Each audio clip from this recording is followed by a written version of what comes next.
Hey everybody, Mark here, TekStack. Let's talk a little bit about forecasting. So forecasting is pretty critical, especially right now, where we may see some tightening up with IT spending. You want to get a sense of what your cash flow is going to look like if you're tracking for targets, what your future revenue is going to look like. Obviously, when you close the deal, you're booking revenue. That's not revenue, right? The revenue gets spread out over time. If it's services or software, it gets spread out over time.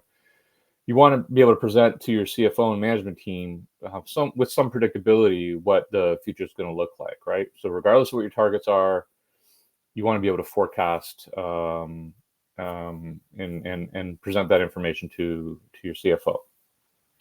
Quantitative forecasting is the approach that we've typically used. A lot of people use like probability type forecasts. So basically, if a deal is 100K and it's an early stage, I can make it 5%.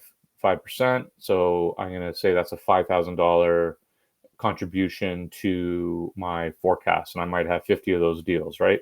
And so you might have a 5% deal, a 30% deal, a 50% deal, all that kind of stuff.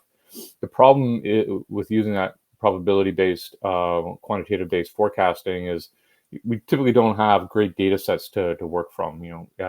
One, the sales rep may not be updating the information to give you a clear picture on the transaction. And then second, you don't necessarily have a great history that allows you to train the probabilities correctly, right? So you're just arbitrarily picking 5%, 25%, 50%. Inevitably, because there's not a lot of deals, you're not dealing with hundreds or thousands of deals in any given period. Normally, your probability-based or quantitative-based forecasting is never going to be accurate. It'll guaranteed not to be accurate, right? So then you're going to have some variability in terms of or variance in terms of its accuracy. So an alternative approach could be qualitative forecasting.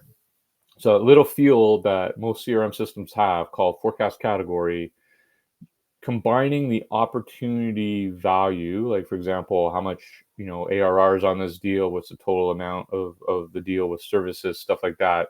When you take either of those monetary fields and you combine that with a forecast category, you can basically provide a range, forecast range to your CFO. So you can take a base forecast, which is very simply, presenting the deals that you've already booked in, let's say, the quarter, and then all the committed deals. And you're saying, okay, I think I'm going to get 200K of ARR booked this quarter, and that's 300K total revenue. And then you can present a stretch forecast, which takes that base forecast and just includes the best case deals. So these are the deals that you have that have a higher chance of getting done in that period of time because they have the right attributes, the right things are happening on those transactions. So base and stretch get a nice range. You can present it to your CFO, and it's a more responsible approach to forecasting. So your forecast categories: 1, contract signed, orders invoiced, committed, verbal win, basically, and it's currently in a contract process with active engagement. Okay, and the best case would be the deals that are looking like they're going to get through the entire sales cycle within the period, right? So they, typically have next steps defined. You've got active engagement. The deals look pretty clean. You know who all the stakeholders are, the competitors. Deal has products on it, or at least you know what they're buying. There's been a proposal, things like that. All the key stages have been done, like demos, things like that.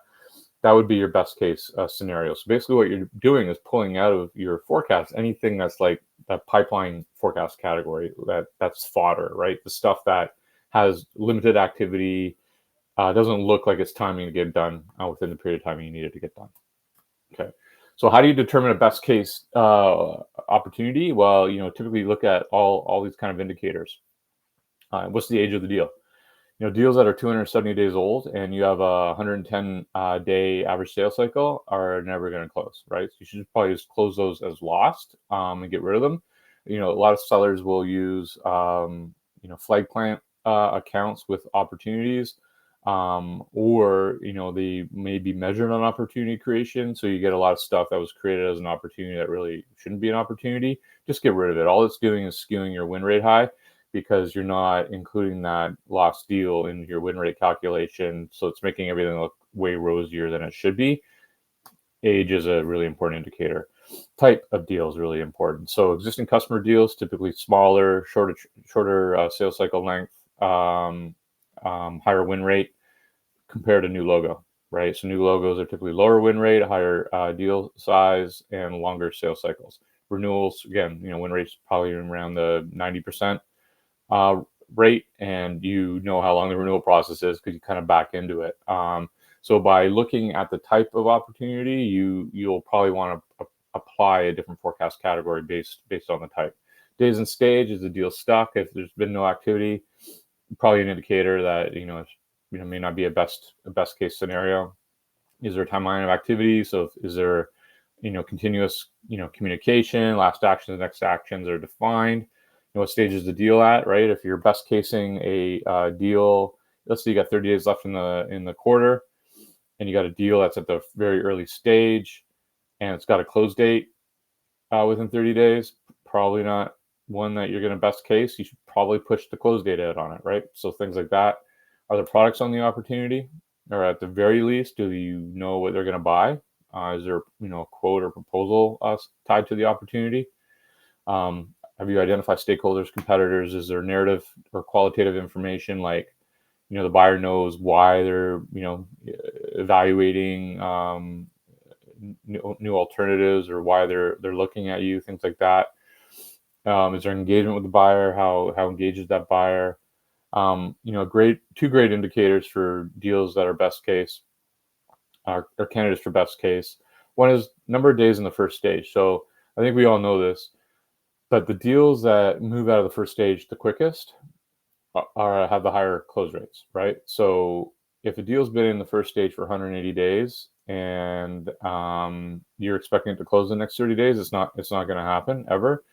But if you had a deal that flew through the first stage, and let's say like a week or something like that, those deals are more likely going to close. And if it's showing all the right momentum, then they become great best case scenarios. And how many times has a deal been pushed, right? So if a deal's been pushed quarter to quarter to quarter, is it ever going to close? Probably not a great best case scenario, unless a bunch of other stuff's lining up. Let's take a look at TekStack really fast, just to show kind of how you could set up various views to present this information to your CFO. But here I have a view of opportunities, and this one's called conservative forecast. And so if I just look at my filters here, I'm looking at close date within a period of time. I'm excluding renewal, so I'm only forecasting existing customer and new customer deals. And the status reason here, so I'm including deals that have been closed won and deals that are forecast category committed. So here I have basically, I'm forecasting a recurring amount, ARR incremental of 362K, 100K in services, and total amount of 462. So 362 to 100 is 462. Now, it could have been that some of these deals are multi-year deals. So let's say, for example, if this was a 2-year deal, this would be actually 120K or 60K for ARR, and 120K for total amount, because it'd be 60 times 2. So typically what your CFO is going to want to know is, what am I incrementing in ARR? Because they're going to plug that booking number in and show and see how the revenue recognition is going to pan out over the next 12 months. And then on the services, they're going to spread that services out. And then that could be different from cash collection, right? So, you may actually collect 362,000 in cash all up front, or these could be monthly, deals. And in this case, if we drilled into these opportunities, we could see which products were monthly versus in advance payments and all that kind of stuff. But you can do a cash forecast based on that as well. So that would be your conservative forecast. You can see these are all committed deals. I've actually not closed anything yet. And I see what stage they're in. I have close dates on them, all that kind of stuff. And I can contrast that with my stretch forecast. So my conservative forecast is 362 ARR. My stretch is 562 ARR. And so you get a sense here that in the stretch, I'm actually also including these best case deals. So here I have a best case deal that's supposed to close in December.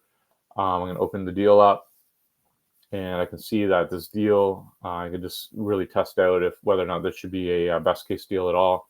So this is it's been qualified for 27 months.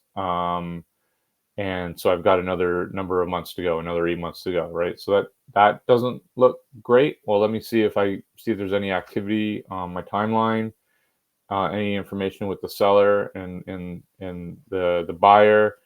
Here I've got a demo prep task, and find out more about that. Well, that was over a year ago, right? So we had a demo prep for over a year.